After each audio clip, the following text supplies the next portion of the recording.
Okay, hey, thank you for being a part, for having some interest in a place to talk. Forgive my shirt. I'm getting ready to leave for a work trip, and I wanted to talk to you about what we're going to be talking about this coming Sunday before I left. Okay, Matthew chapter 4. We're continuing the red letters. We're in chapter 7. Jesus said to him, "On the other hand, it is written, you shall not put the Lord your God to the test." Hmm. I remember times that people put God to the test. Do you? Can you think of any? We'll talk about it here in a minute. Again, the devil. Now, again, we just talked this past Sunday, yesterday, about whether or not this was an ontological being. In other words, is Satan a person with being? Is he a fallen angel? Is that a real person? Is he simply I don't know, a part of the struggles and battles that we have. And we talked about that. Now, we didn't come to a conclusion. That's not what we do at A Place to Talk. At A Place to Talk, we ask questions, we have conversations, and we talk about ways that we can be the best person and people that we can be following Jesus. So again, the devil took him up to a very high mountain, showed him all the kingdoms of the world and their glory, and he said to him, "All these things I'll give you if you fall down and worship me." And then Jesus said to him, "Go, Satan, for it is written, you shall worship the Lord your God and serve him only." Then the devil left him, and behold, the angels came and began ministering or to minister to him. All right, here are the questions we'll talk about this coming Sunday. If testing God is wrong, how can we distinguish between testing him and trusting him in faith? How do we figure out how to trust God if testing him is wrong? I hear people say all the time. I mean, I used to in the religious world. You remember those preachers that would say, if you're going to test God, test him with your tithe and offering. You better bring it to the house of God. You remember that, right? It's funny how the more religious you get and the more you get dependent on income from religion, how much you're willing to twist what you believe in order to keep the dollars rolling in, right? Okay, sorry. I'm supposed to just be asking questions. Forgive me. Here we go. What might testing God look like in modern life, church, business, or personal relationships? If we shouldn't test God, right? What is this? You shall not put the Lord your God to the test. What does it look like to test God in church, in business, in personal relationships? What would that be? I want to say, I think, but I'm not asking, I'm only asking questions today. We'll talk about it. In Judges chapter 6, 36 through 40, Gideon asked God for a sign with a fleece.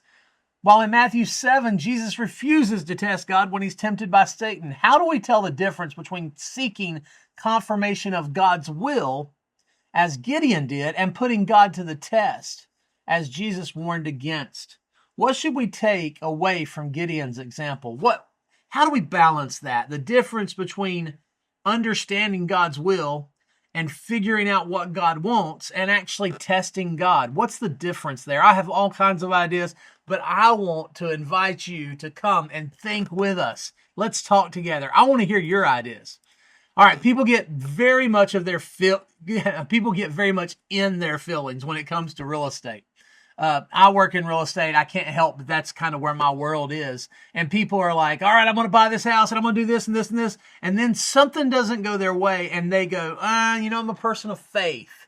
And I had somebody say that to me today. I'm a person of faith. I'm not sure. And you know what? To be honest with you, in their situation, I think they were hearing from God. They probably not moving forward with that deal might have been the best thing. Of course, I didn't tell them that. I just gave them the options, gave them my advice, told them what I thought they should do. I was telling them if they were going to buy the house, here's how to buy it. They decided against the house, but I find it interesting how often we start talking about our faith when we make a decision, or how often is it that we actually hear from God, and how often is it that we just use God as an excuse to make our decisions? I think sometimes it's both, but I want us to talk about that. All right, if worship is more than just singing, what hidden altars might compete for devotion in our daily life? What are the things that you worship? What are the things that you put before God? Maybe you worship too much. I see in American Christianity, well, we'll talk about that in a minute. How do moments of temptation reveal who we actually are or what we actually worship? How do moments of temptation reveal who we really are or who or what we actually worship? I see American Christians defending their right to bear arms all the time. Is our obsession with guns evidence that we worship something other than the Prince of Peace? Sometimes I think we worship life, liberty, and the pursuit of justice, which I'm all for justice. You know, justice is making sure that everybody gets treated fairly. You say, whoa, whoa, whoa, people don't get treated fairly. Well, that's kind of the idea of justice. That's kind of what the people call the called out ones, gathering for the purpose of deliberation, the Christian church. That's what we're supposed to be doing, is helping and seeking equity and fairness and helping people who are being pushed down. Oh, I'm sorry, I'm going to preaching again.